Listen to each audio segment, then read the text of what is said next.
ثم جعلناك على شريعة من الأمر فاتبعها ولا تتبع أهواء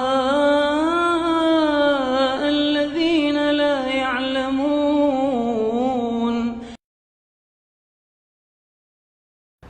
أفلم يسيروا في الأرض فتكون لهم قلوب يعقلون بها أو آذان يسمعون بها. Tidakkah mereka berjalan di atas muka bumi, kemudian mereka memiliki hati, mereka berakal dengannya, memiliki telinga-telinga, mereka mendengar dengannya.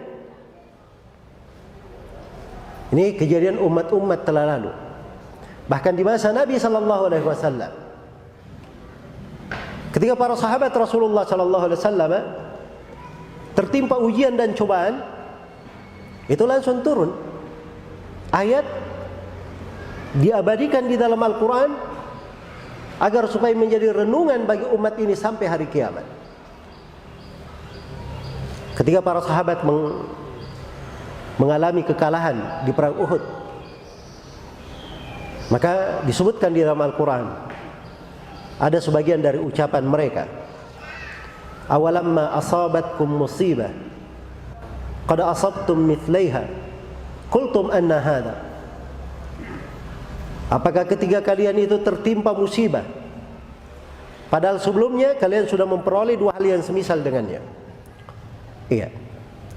Ketika kalian tertimpa musibah, kalian tiba-tiba berkata, dari mana musibah ini bisa datang? Kenapa kami bisa tertimpa musibah?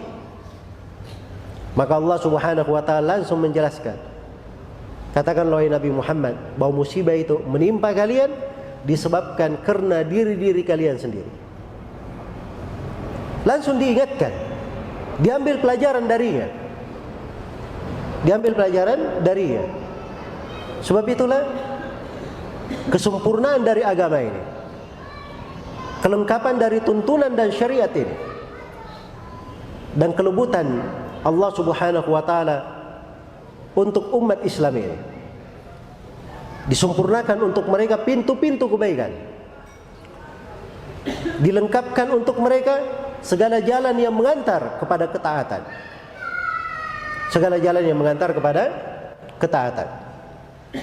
Iya. Sehingga pada saat tertimpa musibah dan malapetaka sekalipun, mereka tetap bisa membuka pintu-pintu ketaatan untuk diri-diri mereka.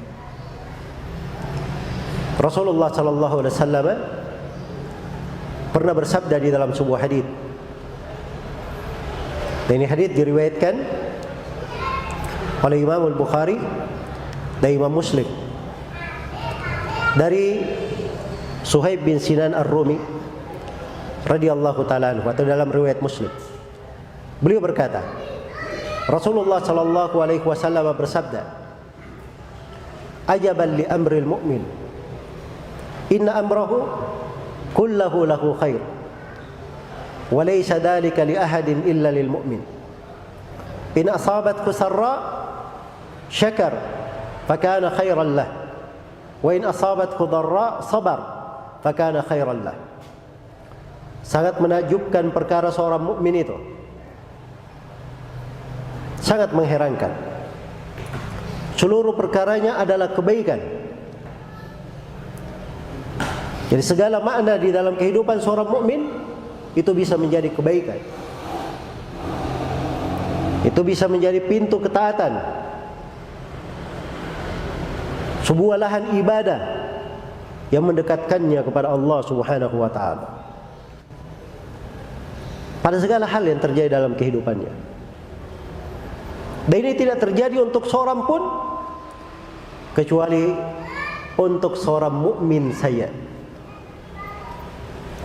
Bagaimana itu? Nabi memberi rincian. In asabathu sarra syakar fakana khairan lah. Kalau dia mendapatkan kesenangan, mendapatkan kelapangan, dia bersyukur, maka kebaikan yang didapatkan. Wa in asabathu dharra sabar fakana khairan lah. Kalau dia tertimpa bahaya,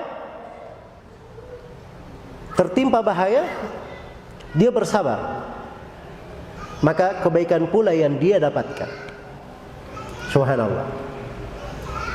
Dapat kesenangan, dia melakukan ibadah syukur, dapat kebaikan. Terbuka untuknya pintu ibadah. Dia kena ujian dan cobaan, ada ibadah namanya sabar, pintu sabar. Dia bersabar dalam hal tersebut, maka dia kembali mendapatkan kebaikan. Jadi segala hal dalam kehidupannya dia mendapatkan kebaikan.